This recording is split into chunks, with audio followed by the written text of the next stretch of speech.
Hello, I'm Brandy Agerbeck of LooseTooth.com, and I help you reclaim drawing as your best thinking tool so you can see and shape your life and your work in new ways. And today I want to answer the question, which is, what's the difference between the Idea Shapers book and my online course, the Agerbeck Method? So I'll talk a little bit about what each of these things are and then how do they work together. I get this question because, people they want to make decisions around where to best put their time and their money and their resources and their energy and their focus and all that good stuff, right? And full stop, everything I'm creating, everything I'm designing, every book I'm producing, every course I'm producing is about helping you, again, reclaim drawing as your best thinking tool. That's it.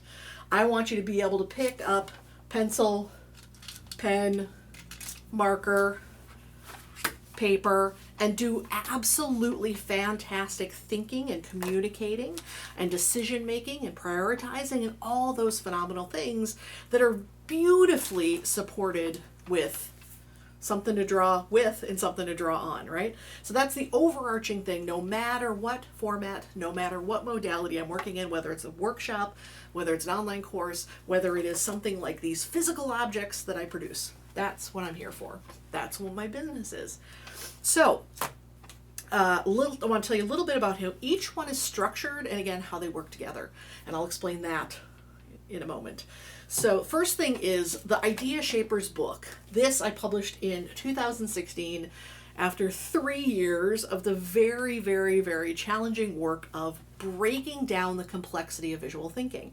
Now I broke that complexity into a 5-step process and 24 individual idea shapers. So this was trying to, again, when you're thinking visually, you're making a ton of decisions and really making a lot of those decisions all at once. Something pops into your head or you're listening to something and you want to get it on this piece of paper, right?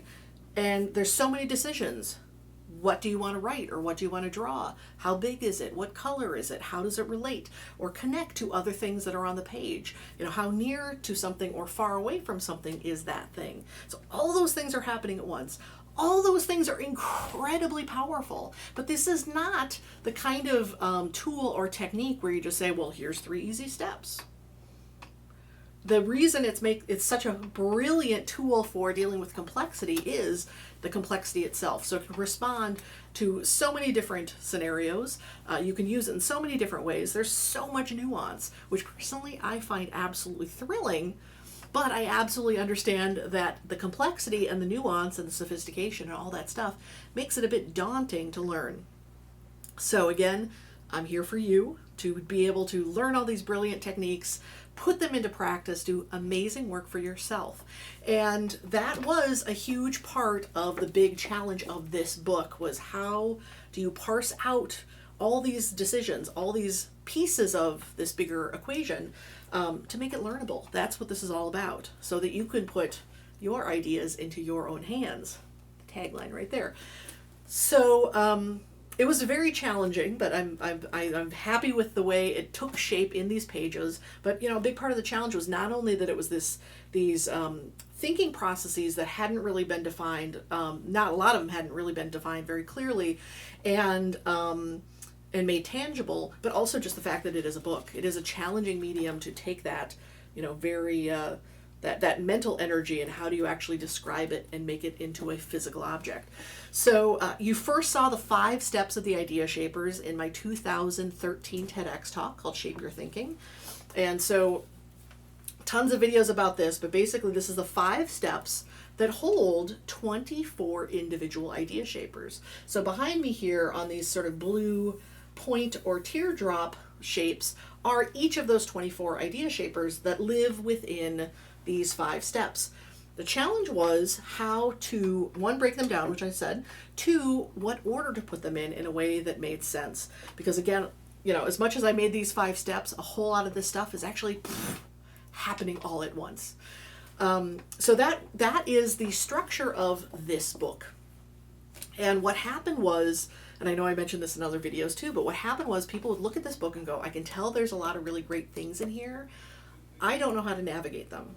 Completely understandable, especially if you don't have a lot of hands-on experience with it, because I'm extremely proud of this book. I think it is very accessible. It is also very dense. It's over 400 pages. There's just a whole lot in here, because that's how I roll. But I do feel like this is an extremely comprehensive reference book. And a lot of folks who do love this book, that's what they told me, is they use it as a reference. They use it as their buddy. They need to check in with something. They go directly to a specific idea shaper to think about what is the nuance, what are the choices within one specific aspect of this work. Awesome. Please keep doing that. But I definitely took the constructive criticism of how to navigate this to heart. And I had the wonderful opportunity from this feedback to take the same ideas that are in this book and turn them into a video-based online course. Now this object that I'm holding up right here, this is the representation of the shape of the Agerbeck Method, your 90-day visual thinking transformation. Now, the beautiful thing is that video lets me demonstrate things that I can't demonstrate on flat pieces of paper. So you have the time element, you have the ability to see me here in the studio, actually working with these materials, demonstrating the ideas. So there's a sense of time, there's a sense of space. I can show befores and afters, I can show you the steps of a process. All very fantastic things that are so useful in learning this hands-on work. So this shape here, the 9 circles represent 9 modules of the course. Like I said, your 90-day visual thinking transformation. Each of these circles represents 10 days in the course. And you actually start down here, lower left-hand corner, this first row, second row, third row, first month, second month, third month. And not only was I able to demonstrate things in a way I can't do in the book, this being a 90-day daily course is very much about sequence. And it's actually dripped out, what they call dripping content. That's what we say in the online course biz. The video lessons are released over those 90 days. And this was a particular challenge to me because I am not a sequential linear person. I am the type of person who loves the fact that all this stuff happens at once. I'm like, bring it on. It's awesome. And that's, I understand that is, not everyone's jam, right? Works for me, may not work for you. And definitely lots of people want to learn step by step. Give me a path, show me where to go. And that's what the Agerbeck Method, the online course, does. Now, again, 2 very different modalities. The things you can do in a book that you can't do on a video, the things you can do in a video that you can't do in a book. So that's the number one thing, is they are just different formats. They are just different modalities. And I think that this is, like I said, absolutely fantastic as a reference. And I think this is absolutely fantastic as a foundational course to build your visual thinking practice. And certainly for those of you who already have some type of practice, this is going to make that foundation so much stronger. Now, happily, from the folks already in the course, I am getting absolutely phenomenal feedback, incredibly gratifying. Makes me very happy that what I'm doing in this tiny little room here in Chicago is working for the individuals in the course. Hello to anyone who's watching. And it's really fantastic to see how people describe the changes they're seeing in their work, the confidence they're gaining in their work, the ways that they're able to shush that inner critic to keep doing what they're doing, and how they're putting all the pieces together. That is what makes me so darn happy. So, so there's the book, there's the online course, and let me explain what the heck this is when we talk about those 24 specific idea shapers. So here, these 9 yellow circles you see are, I didn't label them, but you'll get the basic gist of it. The idea is that those 9 yellow circles are these 9 modules. And what I wanted to do was show you where each of the 24 idea shapers from the book live in the course. So because you're learning the same 24 idea shapers in a different order, categorized or coordinated, collected, some C word, in a different way, again, to make it sequential. Again, learning some of these things here, that's going to make it easier to learn things here, and then you're going to keep on building here, so on and so forth. And I do recommend that if you have the course, if you join the course, and let's say you're not doing it topic by topic, module by module, and let's say you've got 90 days, available to you later, I still do recommend watching these videos in sequence, because the sequence is very specific. Like I was very careful to design it so that, this idea builds on this idea, and then I reference something later, I reference later something that comes up earlier.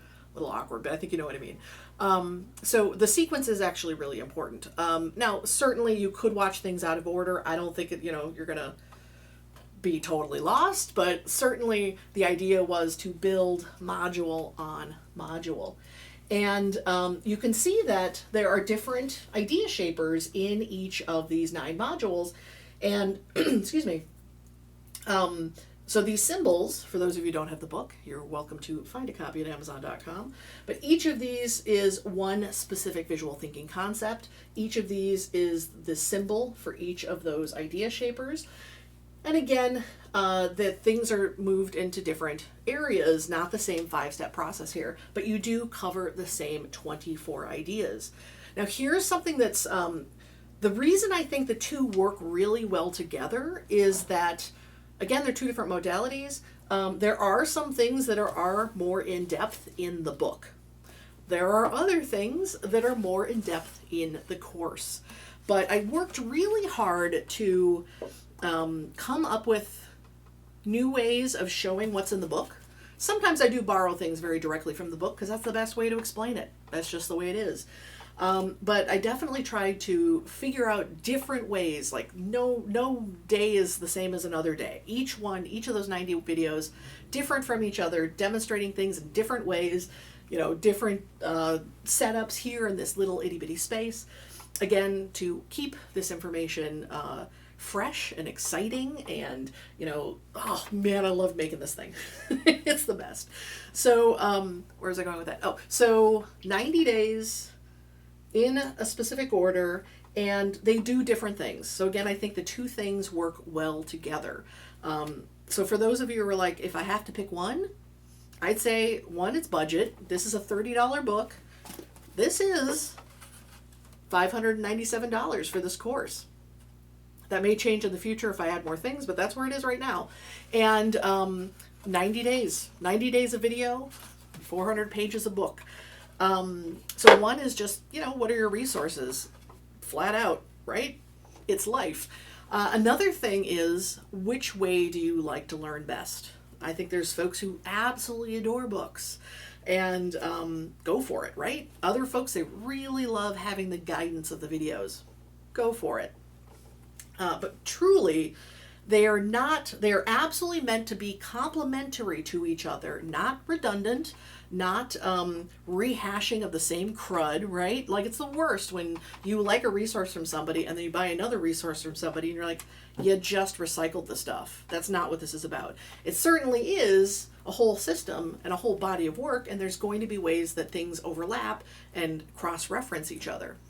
And in this course, I actually have a section on each day called cross-reference, where I tell you exactly where to find the information in the book. And as I continue to build my Meet the Idea Shaper videos, I'll also link to those videos. So again, all of this is really meant to knit together to help you learn this beautiful, gorgeous, complex world of visual thinking. And just quickly here, I wanted to explain this one, but generally you've got, this first module. This first module is Canvas, and it's about your own mindset and you as the canvas, but it's also about what are the canvases you are working on. And for those of you who know the book, this does definitely start out in the same place, where we talk about the objective, and then we talk about 2 canvases that are absolutely beautiful and wonderful to work on. One is the landscape, where you see everything at once. and one is a stack where you look at things one at a time and use modularity. So that's a case where the first three idea shapers are the first three idea shapers in the book, are the first three idea shapers we tackle in the first module. It happens that the fourth idea shaper comes over here, right? So you can start to see that it isn't completely sequential. Like for here we've got these, I think all of these guys are, yeah, all these four are still in the sort and group step. So it's still step number 2. Don't get too far away from things, but you can see that that would be a different sequence than what this is a different sequence than this. Probably over explaining it. But I just want to let folks know, again, what the differences are and how they work together. Here is color, here is lines. We've got lines between ideas, lines around ideas, smaller scale with the container, larger scale with the lasso, using an anchor to tie everything together. This module is all about scale. So we've got itty bitty postage stamps and really giant posters, the pyramid and titles there with the banner. And then this third level here is shape. So this I think is a really key module for all of those of you who are like, man, how do I get the secret sauce that Brandy has where everything seems to magically fit together? And it's definitely, I believe in creating these images that are very integrated. So shape is, how do you tie everything together? How do you find that shape? How loosely or strongly do you hold on to a structure going into a drawing, or how do you let a structure or shape emerge in the drawing? That's all here in the shape module. This guy, you're wondering why the heck aren't there any blue idea shapers on this? This 8th module is about image, about actually drawing pictorial images. And the reason there aren't any idea shapers there is that by very, very, very conscious choice, I made imagery a separate section at the very, very, very tippy top back of the book. And I say tippy top because I use an iceberg metaphor to say this tip of the iceberg above the water, that's pictorial imagery. But here is all the amazing idea shaping, all the amazing visual and spatial thinking you can do with all these guys that are more abstract, that are more diagrammatic, that isn't drawing the dog that looks like a dog. But so much good thinking happens with that. So I very specifically separated that out to that little sliver at the back of the book. And definitely good resources there, and very happy to be able to demonstrate and describe some of the things here in this section specifically on imagery, meaning any kind of pictorial or representational imagery. The final module in the idea shapers is flow. That is, how do you create flow through these drawings? How is their movement? And ending on how do you sort of keep your flow in your visual practice? Much like starting Canvas with who are you? What is your canvas? How do you approach this work? We end, there's a nice symmetry, we end the flow module with how do you keep your flow? How do you find that motivation? How do you find that inspiration in your work to continue to do all this beautiful work, to continue to use all these brilliant tools after the 90 days? And there you have it. That is the difference between the Idea Shapers book and the Agerbeck Method, the online course. Again, how they are different modalities, different levels of detail, depending on what modality I'm in, but absolutely meant to complement each other, for sure. So again, a lot of people love using this as a reference book to dip in and out of. Some folks read it cover to cover. Some folks do copy things from the book to practice. Fantastic. Any kind of hands-on practice is exactly what you need to make this work. So just reading the book or just watching the videos is not going to be anything compared to actually picking up the tools and drawing for yourself. It is your hands-on experience that is going to help you really immerse yourself in this work and integrate these techniques and get that confidence, get that capability, get all those competence, capabilities, and confidence. Yeah. All those good things when you actually get your hands on the stuff. So that is today's video. Again, just wanting to describe what the differences between the two things are. Yes, you can find the Idea Shapers on Amazon.com, and you can find the Agerbeck Method online course at theagerbeckmethod.com. I have no doubt there are going to be links below. And I absolutely welcome your questions. If you watch this and you think, yeah, but I have this other question, ask, please. Either message me at brandy@loosetooth.com or add your questions below. So that is the report from the front with my circles and my teardrops and my tulips and my stuff. So thank you for watching. Thank you all for learning these tools. Any of the resources you buy from me help me feed myself and clothe myself and all that good stuff, and I so appreciate it. So thank you so much for watching, and be well.